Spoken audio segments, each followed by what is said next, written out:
Maging tagapagtotoo sa gawa katulad ni Kuya Jesus. Ang mabuting balita ng Panginoon ayon kay San Mateo. Pagkatapos ay sinabi ni Jesus sa mga tao at sa kanyang mga alagad, ang mga tagapagturo ng kautusan at ang mga Pariseyo ang kinikilalang tagapagpaliwanag ng kautusan ni Moises. Kaya't gawin ninyo ang itinuturo nila at sundin ang kanilang iniuutos. Ngunit huwag ninyong tularan ang kanilang ginagawa sapagkat hindi nila isinasagawa ang kanilang ipinapangaral. Nagpapataw sila ng mabibigat na pasanin sa mga tao, ngunit ni daliri ay ayaw nilang igalaw upang tumulong sa pagpasan ng mga iyon. Pawang pakitang tao ang kanilang mga gawa. Nilalaparan nila ang mga lalagyan ng talata sa kanilang noo at braso at hinahabaan ang palawit sa laylayan ng kanilang mga damit. Ang nais nila ay ang mga upuang pandangal sa mga handaan at ang mga pangunahing upuan sa sinagoga. Gustong-gusto nilang binabati sila sa mga palengke at tawaging guro.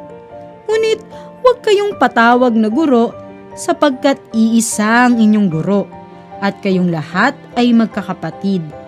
Huwag ninyong tawaging ama ang sinumang tao sa lupa sapagkat iisa ang inyong ama, ang Ama na nasa langit. Huwag kayong patawag na tagapagturo sapagkat iisa ang inyong tagapagturo, ang Kristo. Ang pinakadakila sa inyo ay magiging lingkod ninyo. Ang nagmamataas ay ibababa at ang nagpapakumbaba ay itataas.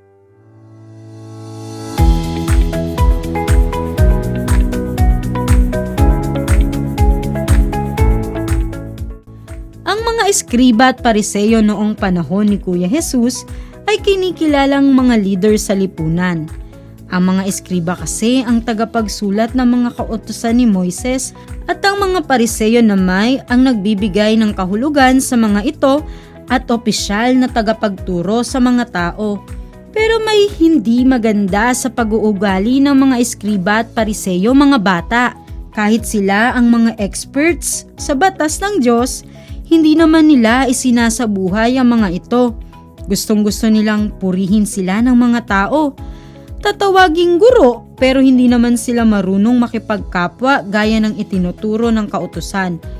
Puro pakitang tao lang ang kanilang ginagawa sa harapan ng mga tao. Nakakahiya para sa mga eskriba at pariseyong sinabi ni Kuya Jesus na pakinggan ang kanilang itinuturo pero huwag tularan ang kanilang ginagawa. Ang sabihan na huwag tularan ang iyong gawa ay katumbas na rin ng pagsasabing wala kang karapatang maging tagapagturo. Tinatawag tayo ni Kuya Jesus mga bata na maging leader, tagapagturo at kanyang maging tagapagpakilala sa lahat sa pamamagitan ng ating mga gawa at hindi lamang sa salita. Ito ang ibig sabihin ng pagiging tagapagpatotoo o witness ni Kuya Jesus sa panahon natin ngayon.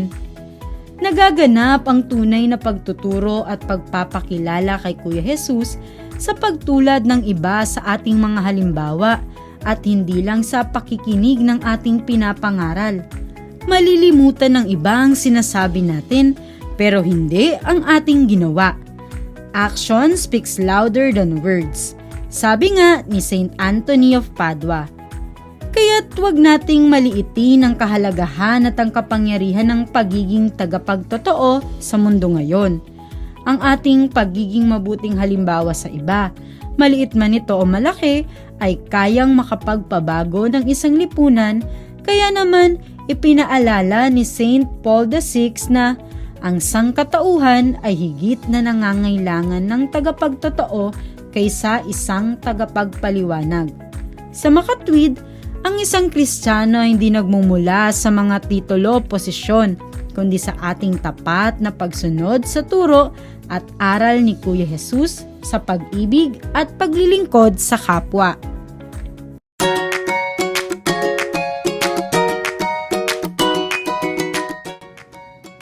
maging tagapagtotoo o witness ni Kuya Jesus. Una, kilalanin nating mabuti si Kuya Jesus. Kilalanin natin kung paano siya magsalita, makihalubilo at makipagkapwa. Huwag nating kalimutan ang kanyang mga itinuro at aral at sikapin nating isabuhay ito araw-araw. At ikalawa, huwag matakot na ibahagi ang iyong karanasan sa pagtulad kay Kuya Jesus. Magiging blessing ka sa iba sa pamamagitan nito.